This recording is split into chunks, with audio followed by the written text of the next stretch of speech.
Hello everyone, I'm Terry Duke, and welcome to Duke It Out. On this channel, which I've barely just started, I'm merely looking for things to talk about from a left-wing perspective, and boy did I find something interesting today. So tell me, as a fellow internet user, do you enjoy learning new things? Do you find websites like Wikipedia enjoyable for the vast amount of knowledge that they share online for free? Or on the opposite side, are you a conservative that has a problem with Wikipedia for having a liberal and atheistic bias? If the latter is the case, then let me introduce you to Conservapedia. In case the name isn't obvious enough, Conservapedia is Wikipedia for conservatives. Chances are you heard about it a few years ago when some prominent YouTubers mentioned it. That was also when I heard about Conservapedia for the first time. It was created in 2006 by some guy named Andrew Schlafly, I think that's how you say it, who felt Wikipedia had a bias in favor of liberalism and against conservatives. According to its own statistics page, Conservapedia has over 54,000 articles as of right now, totaling nearly 900 million views. The three most viewed articles besides the main page are atheism, the homosexual agenda, and Barack Hussein Obama, which are all pretty telling of what conservatives go on Conservapedia for. According to SimilarWeb, they also had a bit over 400,000 visits last month. In contrast, Wikipedia had an average of 4.3 billion visits each month in 2023. So to put Conservapedia's influence in perspective, Wikipedia has roughly 10,000 times the traffic. So for all intents and purposes, even within the right-wing space, Conservapedia is relatively small and has very little influence. To be clear, Conservapedia is not a reliable place to get information, nor is it even representative of conservatives as a whole. At best, it's representative of American, far-right, fundamentalist Christians conservatives. The website is so unhinged with its articles against any kind of social progress, let alone science, that most conservatives, even the ones who feel a bias on the part of Wikipedia, don't acknowledge it as a viable alternative. So if Conservapedia is too small to have any kind of real impact, and too unhinged to appeal to most people, then why am I talking about it? Well, hopefully, because it's really funny and it makes for some good content. The thing that fascinates me about Conservapedia is that it has a very interesting contrast.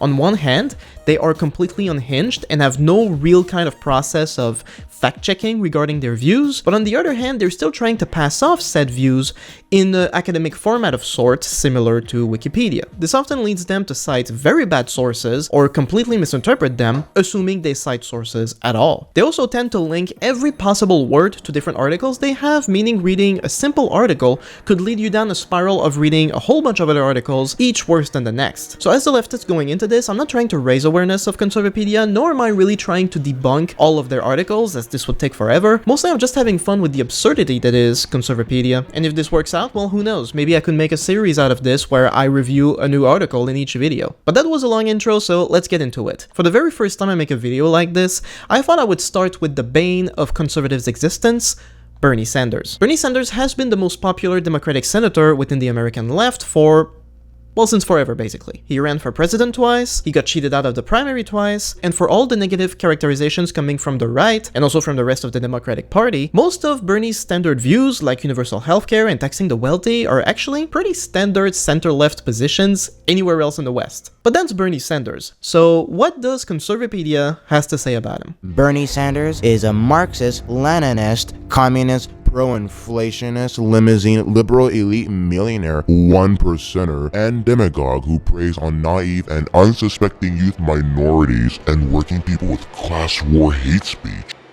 He currently serves as United States Senator representing Vermont. That was just the intro. But you know what I really love about this intro is that they could not even go one sentence without losing the thin veil of academia. You know, regardless of who you are, regardless of your political beliefs, if someone was asking you who Bernie Sanders is, I think the most straightforward answer would be to just say he's a politician or he's a senator. But no, for Conservapedia, they go straight for he's a communist, he's a limousine, liberal elite, and a predator. Oh, and he's a senator. That would be like if I wrote an article on Quentin Tarantino and went, Quentin Tarantino is a massive foot fetishist. Oh, he's also a film director and a writer. But remember what I said about every other word on Conservapedia linking to another article? There's already a whole bunch here, and they're worth a quick look. The Marxism-Leninism page is surprisingly underdeveloped. You would think they'd have more to say about that one, but they're not too far off the real definition if you squint. Either way, the idea that Sanders, a democratic socialist, supports the USSR, that he's a Stalinist, a tanky, is obviously ridiculous. Bernie, throughout his career, has been highly critical of authoritarian regimes, and he loves democracy. The problem is that conservatives tend to conflate universal healthcare with socialism, and then they confuse socialism with Stalin. The latter is not an uncommon conflation, sadly, but you can't expect a site like Conservapedia to have that kind of nuance. But the term I love most here is prey. Bernie preys on people with class war hate speech. And then you click on prey for the linked article, and it's the link to predators, as in animals that prey on other animals. To be fair, the predator article does give another definition. Predators can also be interpreted as humans that bully and push others around. But even that is incorrect. Someone that bullies people is not a predator, it's a bully, and it still has nothing to do with Bernie. But hate speech is an intriguing one too. Hate speech, even when legally defined as such, is not a crime in the United States because speech is protected under the First Amendment. However, hate speech can be entered as evidence that a separate crime, such as assault, should qualify as a hate crime. This is more or less correct. Many hate speech codes cover comments about Homosexuals. Ah, crap. The primary purpose of these hate speech codes and hate crime legislation in the US and Europe is to end all criticism of homosexuality or homosexual persons by classifying it as homophobia. The lack of self-awareness here is incredible. On one hand, they recognize that hate speech can be something that leads to hate crimes, but on the other, it's an umbrella term used to silence people whose ideas are perceived as homophobic, as if they don't even consider it a real thing. But the US are literally going through a moral panic right now, where anyone even remotely associated with the LGBT community is described as either a groomer or a predator, both on national TV and in right-wing outlets. And because of that, hate crimes in the US have skyrocketed. It's really ironic how they summed up hate speech perfectly, but could not apply it to their own rhetoric. But here's some real projection. The article continues.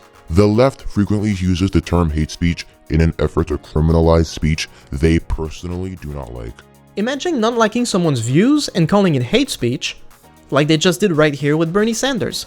Keep in mind, we only went over a single sentence in the article so far. That's how insane Conservapedia can be. But now, instead of going sentence by sentence, I just want to highlight some of the worst and funniest parts of the article, starting with the section on anti-Semitism. Now, in case you didn't know, Bernie is Jewish. The article specifies, though, that it's in name only, as if they have the authority to decide that. But anyway, how is Bernie anti-Semitic? Well, by having a bunch of anti-Semites in his political camping, of course. A political advisor to Sanders and former advisor to the Anti-Semitic Women's March, Winnie Wong, tweeted a gif of Labour Party leader and anti-Semite Jeremy Corbyn dancing on the grave of former Prime Minister Margaret Thatcher. It took an absurd amount of research to break this one down, but let me sum it up. Basically, Winnie Wong, in addition to being an advisor to Sanders, worked on the Women's March, of which two organizers had ties to the Nation of Islam and its leader Farrakhan, who is undeniably a massive anti-Semite. Therefore, because Farrakhan is anti-Semitic and these organizers refuse to disavow him, she's also anti-Semitic, and so the entire Women's March movement is anti-Semitic, and so Winnie Wong, who was part of the Women's March, is also anti-Semitic, and because Sanders had her in his team, he's also anti-Semitic. This isn't just guilt by association, it's the biggest association fallacy I've seen in my life. Next, let's look up racism. How is Bernie a racist? Bernie Sanders said of Baltimore, Maryland, residents of Baltimore, poorest boroughs, have lifespans shorter than people living under dictatorship in North Korea. That is a disgrace.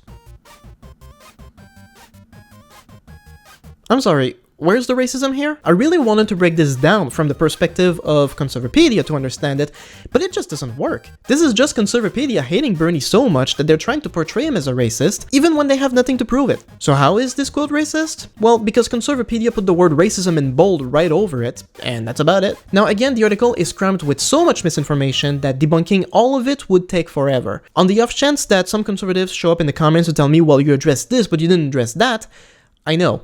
It's because I have to be selective here, I gotta stop myself at some point. Before I do though, let's go through one final hot take in this article. And for that, we have to go back all the way to the beginning. This is my favorite one. Are you ready for this?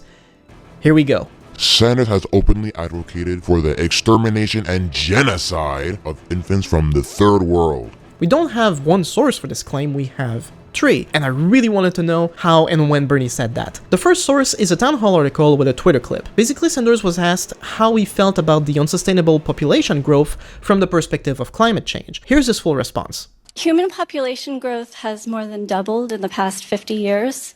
The planet cannot sustain this growth. Empowering women and educating everyone on the need to curb population growth seems a reasonable campaign to enact. Would you be courageous enough to discuss this issue and make it a key feature of a plan to address climate catastrophe? The answer has everything to do with the fact that women in the United States of America, by the way, have a right to control their own bodies and make reproductive decisions.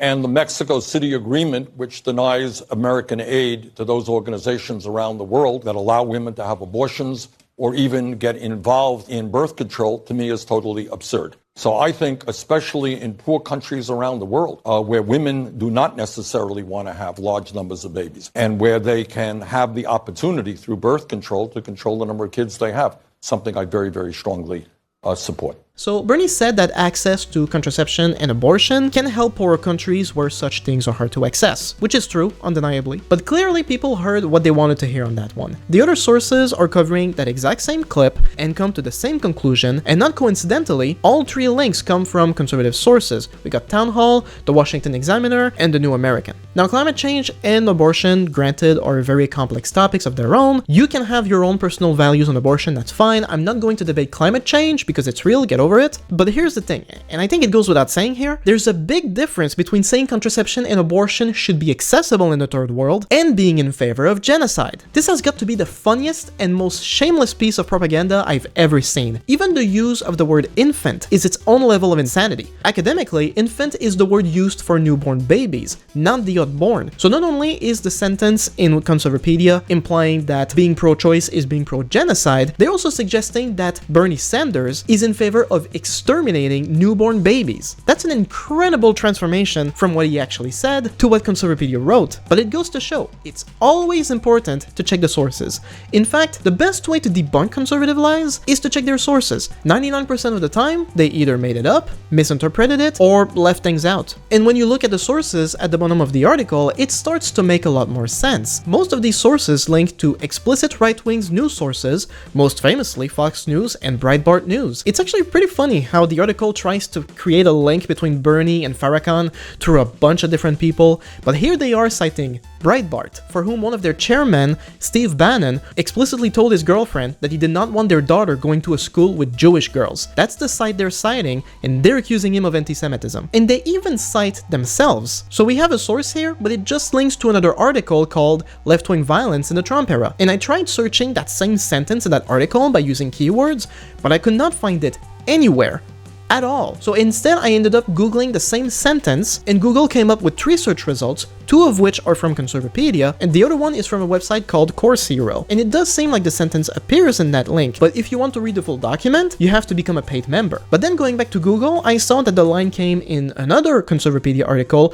the one specifically going over Bernie's 2020 campaign. So I opened the article, checked the source, and it's that same left-wing violence in the Trump era article. In fact, this entire section here in Bernie Sanders' 2020 campaign is just a copy-paste of the section in the main Bernie article. So Conservapedia wrote the same thing twice, they cited themselves twice, and the same article they link on both articles never mentions that line again. And they wonder why Wikipedia has a bias against conservatism. Here's the thing about that. Wikipedia is not perfect. It's largely community run, meaning anybody could write an article and make any claims on the site really. However, unlike many websites, Wikipedia is still pretty rigid on the content that it allows on the platform. For example, if you were to write an article on Wikipedia but not provide any sources, the article is going to get deleted instantly. And if there are sources, they do have moderators that are going to review your article and see if it's reliable. Basically, Wikipedia should not be seen as the final source for everything, but it's still pretty reliable for the casual research. And it's not because it's liberal or because it's biased against conservatives, it's because on Wikipedia, it's all about the facts and their honest representation. You could not cite a journalist that already was caught for plagiarism, take his personal interpretation of something that someone else said, and cite that as a source. Wikipedia could make words link to other topics, but they would never cite themselves as a source. Wikipedia is about facts, Conservapedia is about the feelings of conservatives. And to quote the most annoying of them all, well, you know. Anyway, thanks for watching everyone. If you enjoyed the video, you can support the channel with a like and subscribe. If you want, you can let me know in the comments if there's other articles from Conservapedia I should review, or anything else really. But anyway, that's about it, so see you next time. Okay. Oops.